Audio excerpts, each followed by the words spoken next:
For those of you who aren't aware, Character Options have released another wave of classic series Doctor Who figures exclusively through B&M stores in the UK. These sets were originally scheduled to come out in October, but they've been a little bit delayed and they've finally started showing up this week.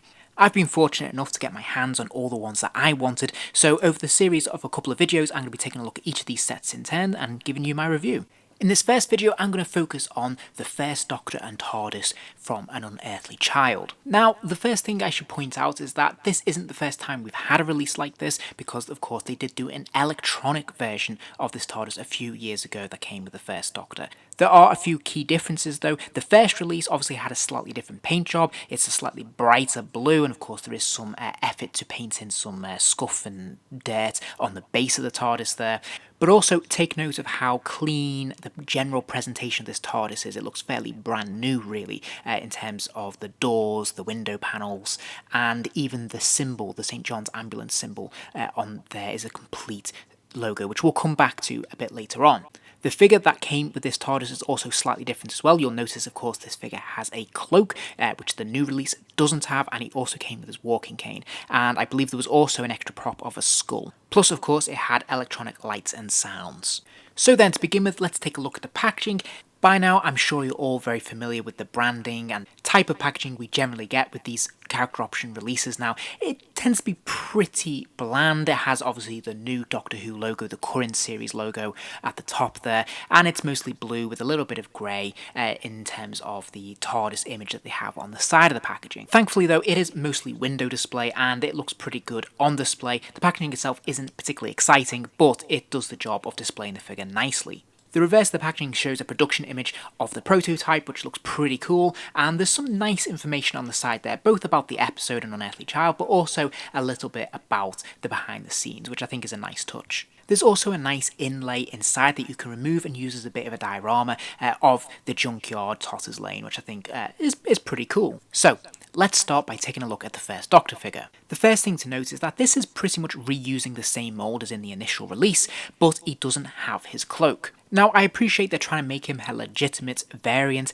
however, I'm a little bit disappointed by this. I would rather it just been a straight re-release, because that cloak is kind of cool and I missed him first time around, so this would have been nice to have that extra component. Also, something that really struck me when I picked him up is how pale the paint job is on the flesh tone of the face there. He seems very, very pale. And whilst it's not a bad thing, I think I would have preferred it to have a slightly warmer colour palette on the face there, just inject a little bit more life into the skin tone. That said though, I think the head sculpt is very good, the likeness is pretty strong, and the costume is pretty accurate as well. So I think they've done a really nice job with this all in all. And I'm really glad to have this variant, especially with the hat. It's a bit different and it's nice because we don't really have that much from the first Doctor. Sadly, the colour palette is a little bit dull throughout. It is very much blacks and browns, and there isn't much energy to this costume or the colours that they've used to really make it pop. That said, it's pretty authentic and I think they've done a really nice job of it. The scarf is one solid piece, but it is made of a flexible rubber, so it doesn't get in the way or hinder the articulation too much.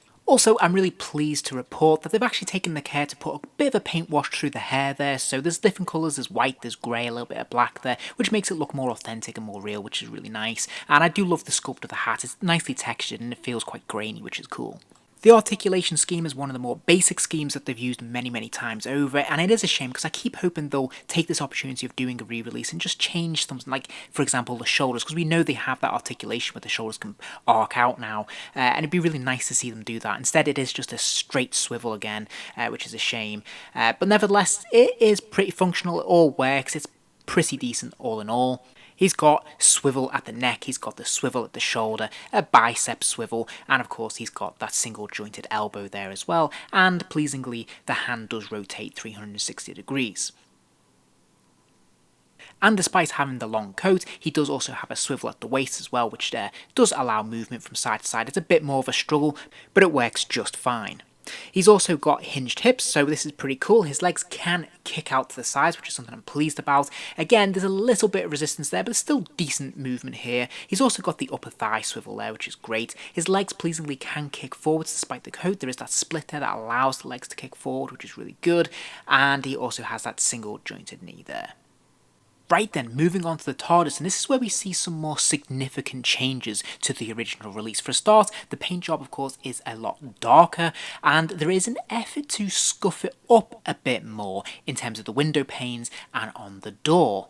Sadly, the dirt and the scuff marks at the bottom of the TARDIS have been lost, but overall this feels like a much more lived-in version of the TARDIS. Here's a closer look at the lamp, which looks nicely stylised. I think this looks pretty screen accurate, which is nice, and it's nice to see the nice vivid lettering on the police box there as well. Now then, here's a curious thing. You'll notice the St. John's ambulance symbol is removed. It's partially erased, like it's just showing the bottom half of the symbol and not the top.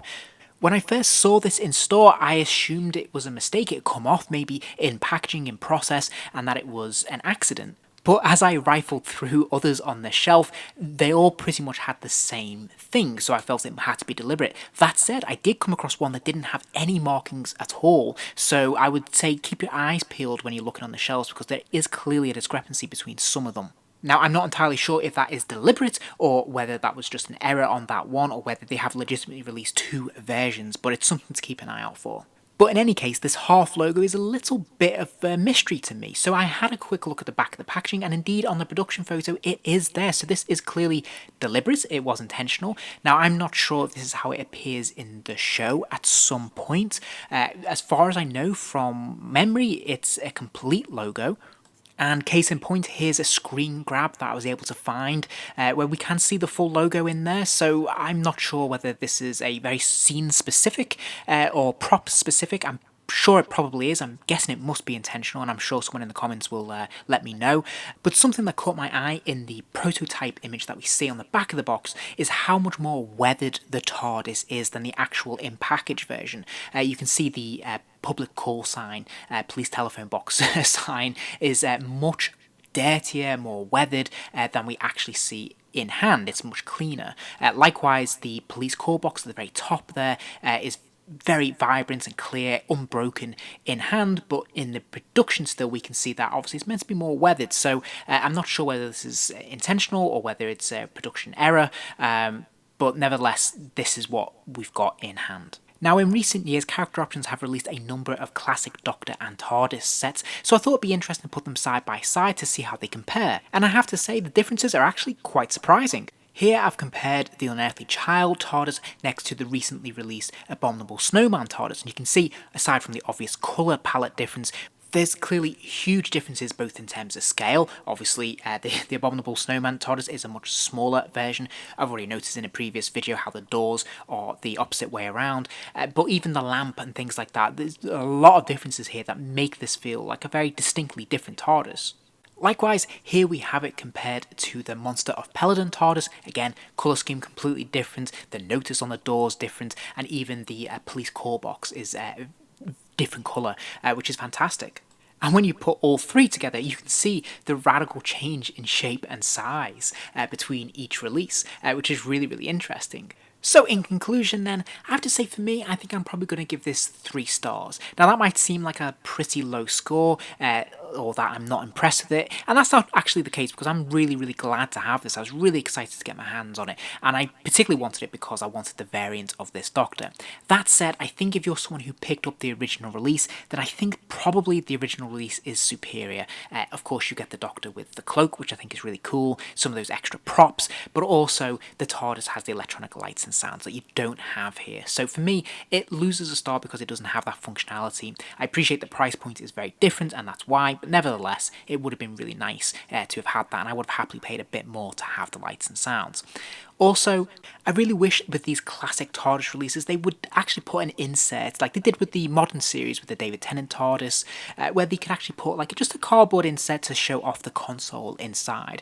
I don't think it would break the bank to do this, and I think it would have a massive impact. It would just add a lot more visual flair and interest when you put the figure on display. But overall, it is a very nice set. It is a really strong variant for the first Doctor, the only real variant that they can release, so I'm really, really glad to have it, and I think if you missed out on the initial release, then this is probably going to be a must buy. But as I said, if you've already picked up the first one, then you're probably going to want to pass on this.